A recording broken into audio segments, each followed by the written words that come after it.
दोस्तों JKSSB forester, forest inspector और forest guard के रिलेटेड बहुत सारे ऐसे बच्चे हैं, बहुत सारे एस्पिरेंट्स मैसेजेस कर रहे हैं। लगातार बेसब्री से इंतज़ार कर रहे हैं कि सिलेबस कहाँ है, सिलेबस क्यों नहीं आ रहा है, सिलेबस को लेके बहुत ज़्यादा परेशान है। हालांकि इससे पहले मैंने आपको ऑलमोस्ट 6 महीने पहले मैंने आपको इसके रिलेटेड बताया था, गाइडेंस दी थी। एक जनरल मैंने आपको आइडिया दिया था कि आपको क्या क्या चीज़ें पढ़नी चाहिए। जब तक ऑफिशियल सिलेबस अपने पास आता है तब तक आपको क्या चीज़ें ऐसी हैं जो करनी चाहिए, जो नहीं करनी चाहिए। ठीक है, तो उसी के हवाले से आज का ये वीडियो बहुत ज़्यादा इंपॉर्टेंट रहने वाला है। आपकी ये जो जर्नी है फॉरेस्टर बनने की या फॉरेस्ट इंस्पेक्टर बनने की या फॉरेस्ट गार्ड बनने की, ये जर्नी मैं आसान बना दूंगा। मैं कोशिश करूंगा मेरी वजह से आपको अगर मोटिवेशन मिलता है, आप अगर मोटिवेट होते हैं, तो भाई ये मेरे लिए एक ब्लेसिंग होगी। ब्लेसिंग से बढ़कर होगा कि अगर आप मेरी वजह से राइट पाथ पर चलेंगे, आप अपना एक प्रॉपर शेड्यूल्ड एंड स्ट्रेटजी लेके आप अपनी जो है आप वो सारी चीज़ें वो स्ट्रेटजी लेके आप अपने एग्जाम की तरफ फोकस करें। एक चीज़ तो मैं यहाँ पे क्लियर कर देना चाहता हूँ कि जेकेएसएसबी जब आपको एग्जाम कैलेंडर देती है तो कैलेंडर के साथ में ही आपका सिलेबस भी आउट कर दिया जाता है। ये आपको पता है, और इससे पहले मैंने अपने टेलीग्राम चैनल पे यहाँ पे बहुत सारे ऐसे एग्जामिनेशन कैलेंडर्स जो है वो आपके साथ शेयर किए, और जिसमें मैंने आपको क्लियर बताया कि भाई जेकेएसएसबी ने ये कैलेंडर जो है वो आउट कर दिया है, एग्जाम मतलब, और एग्जाम कैलेंडर के साथ में ही सिलेबस भी नोटिफाई कर दिया जाता है। नाउ अब सबसे बड़ा सवाल ये है कि भाई जो फॉरेस्टर का सिलेबस है, फॉरेस्टर का सिलेबस क्या है और कहाँ से क्या क्या चीज़ें ऐसी पढ़नी चाहिए। और वो बच्चे जो डेस्परेटली ऑफिशियल सिलेबस का वेट कर रहे हैं, उनसे मैं अभी क्लियर कट कर देना चाहता हूँ, अगर आप 2 महीने 3 महीने तक वेट करते रहेंगे और 3 महीने के बाद फॉरेस्टर का सिलेबस आएगा और फिर आप पढ़ना स्टार्ट करोगे, तो शायद आपको सिलेक्शन लेना बहुत ज़्यादा मुश्किल हो जाएगा। आप सीट नहीं ले पाएंगे, आपकी जॉब नहीं लग पाएगी। वो इसलिए क्योंकि भाई 1 महीने में टोटल पूरे ढंग से आप सिलेबस तो दूर करना, मतलब सिलेबस तो कंप्लीट करना दूर की बात, आप ढंग से रिवीजन भी नहीं कर पाते हैं। भाई मैथ का इतना वो सिलेबस होता है, रीजनिंग का होता है, जीके होता है, करंट अफेयर का होता है। करंट अफेयर की सिरदर्द होती है कि भाई करंट अफेयर कहाँ से पढ़ें, करंट अफेयर कितना करें, क्या करें। तो भाई क्या ऐसी मतलब वो सारी चीज़ें, मतलब एक लास्ट के 1 महीने यू कांट डू एनीथिंग। ठीक है, लास्ट के 1 महीने में आपके, आई नो आपके पास सिलेबस आ जाएगा, ज़्यादा से ज़्यादा आपको 1.5 महीना मिलेगा, लेकिन व्हाट, 1.5 महीने में you can't do anything. So you must be ready, you have to get prepared for the forest related all exams. ठीक है, तो डेस्परेटली वेट करना मुझे नहीं लगता है एक सही तरीका है, एक अच्छा रास्ता है। आप फॉरेस्टर के लिए आप बोलोगे कि नहीं, जेकेएसएसबी का ऑफिशियल सिलेबस आएगा तो फिर मैं अपनी पढ़ाई स्टार्ट करूंगा या स्टार्ट करूंगी, उसके बाद ही मैं जो है वो अपनी जर्नी स्टार्ट करूंगी। तो मेरे भाई इस धोखे में मत रहो। अगर आप वैसे वेट करते रहोगे तो you won't be able to crack that exam. ठीक है, बहुत तगड़े लेवल का जेकेएसएसबी एग्जाम पूछती है, और वहाँ पे फिर ये जो ऑफिसर लेवल की पोस्ट होती है, तो भाई इसका तो भाई तगड़े लेवल का पेपर होता है। हमने देखा था कि जो जेकेपीएसआई था, जेकेपीएसआई का आपने बहुत ठीक ठाक लेवल के, मतलब 17-18 शिफ्टें हुई थी, और 17-18 शिफ्टों में जो सभी पेपर थे, सभी शिफ्टों के ऑलमोस्ट सबके पेपर टफ थे यार। हर एक पेपर में से 15-15, 18-18, 20-20 ऐसे क्वेश्चन आए थे जिनका लेवल इतना खतरनाक था कि कोई कर ही नहीं पाया था। ठीक है, तो कहने का मतलब यह है कि इन बड़ी पोस्टों के लेवल 6 के ऊपर जो भी पोस्टें हैं, इनके लिए एग्ज़ाम आपका सीधा साधा नहीं आएगा। वो बैटल ऑफ पानीपत कहाँ पे हुआ था एंड ऑल दैट, इस टाइप के स्टैटिक, मैं ये नहीं कह रहा कि ऐसे क्वेश्चंस नहीं आएंगे, बट कह रहा हूँ कि भाई जो सीधा कॉमन है, जो हाईली रिपीटेड है, उस तरह के क्वेश्चंस नहीं आएंगे। जेकेएसएसबी को पता है कि भाई पिछले 2-3 साल से बच्चे पढ़ रहे हैं, तो कंपटीशन में एज उसको मिलेगी जिसने कुछ अलग से पढ़ा होगा, कुछ बड़ा पढ़ा होगा, कॉन्सेप्ट क्लियर किए होंगे, जिसने रटी नहीं होंगी चीज़ें। ऑल्दो बहुत सारे लोग, आपको मैंने यहाँ जूनियर स्टेनोग्राफर का कल मैंने यहाँ पे एक जो पेपर हुआ था वो मैंने शेयर किया था यहाँ पे स्टेनोग्राफर का, या इसी तरह से ड्राफ्टमैन सिविल का भी मैंने यहाँ पे शेयर किया था, तो जूनियर असिस्टेंट का भी शेयर किया था। भाई उनका पेपर मतलब मॉडरेट टू ईजी होता है। ठीक है, इजी टू मॉडरेट होता है, लेकिन जो जेकेपीएसआई और बड़े लेवल के एग्जाम्स होते हैं मॉडरेट टू टफ होते हैं।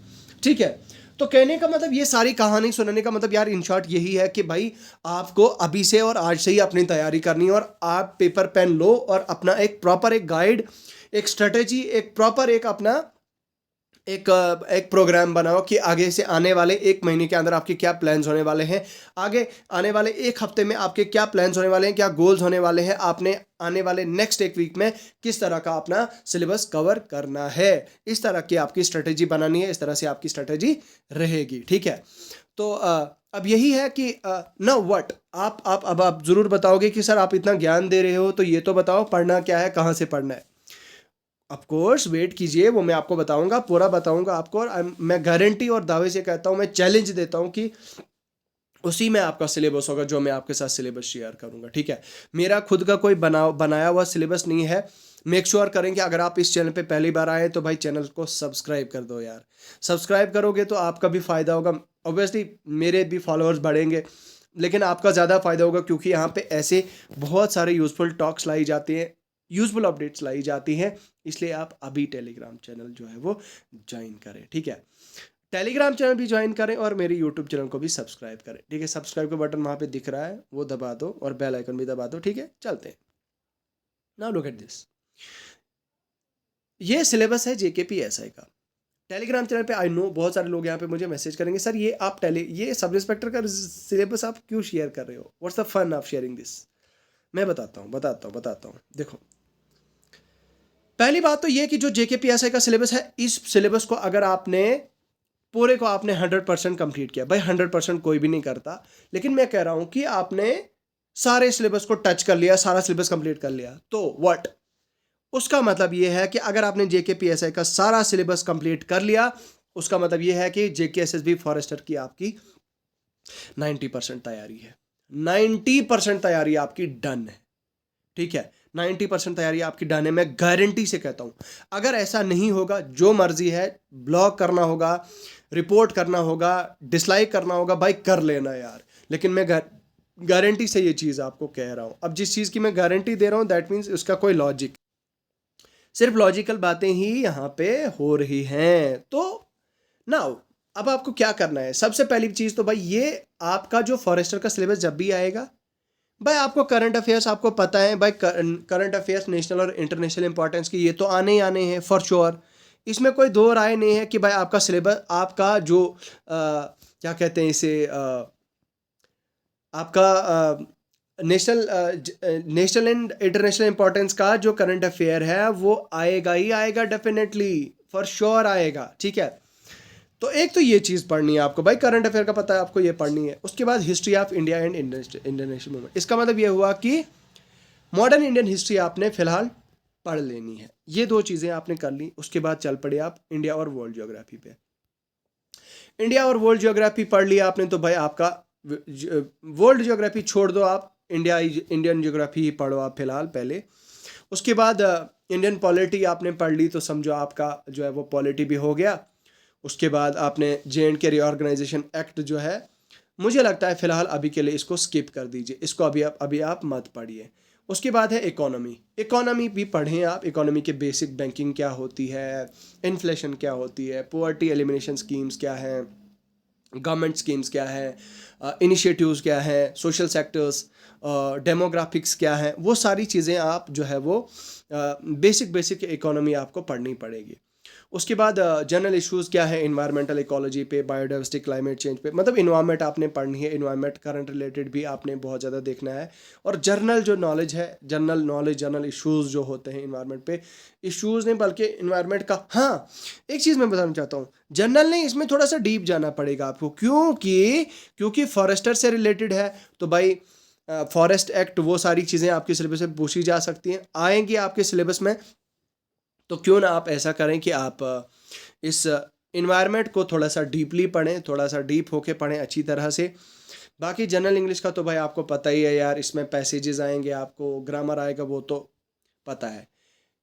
इंटरपर्सनल स्किल और कम्युनिकेशन स्किल्स आपने फॉरेस्टर, फॉरेस्ट इंस्पेक्टर और फॉरेस्ट गार्ड के लिए नहीं पढ़ना है। जनरल साइंस तो भाई मतलब ये तो अंडरस्टूड है यार, ये तो पढ़नी ही पढ़नी है।